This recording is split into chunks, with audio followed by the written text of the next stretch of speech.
هنتكلم النهارده عن معدل زياده العضل في جسم الانسان. ناس كتير بتيجي تقول لي انا عايز ازيد 5 كيلو عضل في شهر، او عايز ازيد 5 كيلو عضل في شهرين، اعمل ايه؟ خلينا اول بس نقول حاجه، ان معدل جسم الانسان في زياده العضل مش هنتكلم بقى على بمكملات او كده، هنتكلم المعدل العادي بالاكل العادي بتاعنا، بالتمرين العادي بتاعنا. جسمك ممكن يزيد على، يعني بتتغير من بني ادم لبني ادم، بس ممكن يزيد مثلا من 200 ل 300 اقصى حاجه 400 جرام عضل صافي في الاسبوع. انا ممكن ازيد وزني في الاسبوع اكتر من كده بكتير، انا شفت ناس بتزيد 5 كيلو في الاسبوع، بس الباقي ده هيبقى فات او دهون. كل ما حاولت اصارع موضوع ان انا ازود عضله صافي او لين ماس زي ما بنقول، هزود معاه فاتس. كل الناس بتبقى داخله متحمسه وعايزه تزيد بسرعه جدا، فبتقع في الغلطه ان هي يا تزود اكل زياده قوي فبيزيد معاها فاتس، وفي ناس بالعكس اللي بتقول لك انا عايز ازيد لين ماس بس.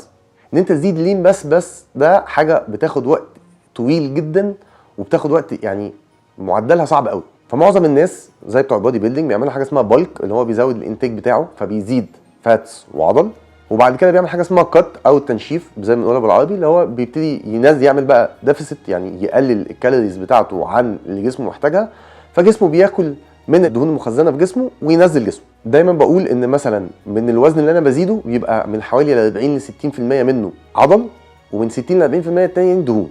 لو انا داخل عايز ازيد 5 كيلو عضل، زي ما قلنا مثلا الافريج بتاعنا بنزيد مثلا 250 300 جرام مثلا في الاسبوع عضل، يبقى انا مثلا في الشهر ممكن ازيد كيلو ونص عضل مثلا، او كيلو و200 جرام عضل. معنى كده عشان ازيد ال 5 كيلو محتاج 4 شهور.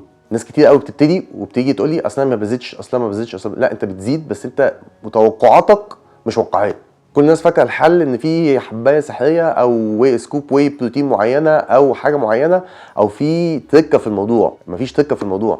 هي التركه اللي في الموضوع هي ان انا لازم اكل كويس، اكل طبقا للهدف اللي انا عايز اوصل له، وادي نفسي وقت كفايه وتمرين كفايه وريكفري كفايه عشان اوصل للهدف ده. لازم قبل ما ابتدي في رحله ان انا ازود ماسل ماس بتاعي ابقى فاهم التايم لاين او العمل الزمني اللي انا همشي خلاله عشان ما احبطش.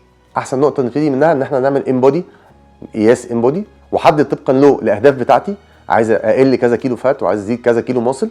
وزي ما قلنا ان انا جسمي مثلا بيزيد من 200 ل 300 او 400 جرام اقصى حاجه عضل في الاسبوع، وابني خطتي عليها عشان ما احسش ان انا مجهودي ووقتي وتعبي في الجيم بيروح على الفاضي.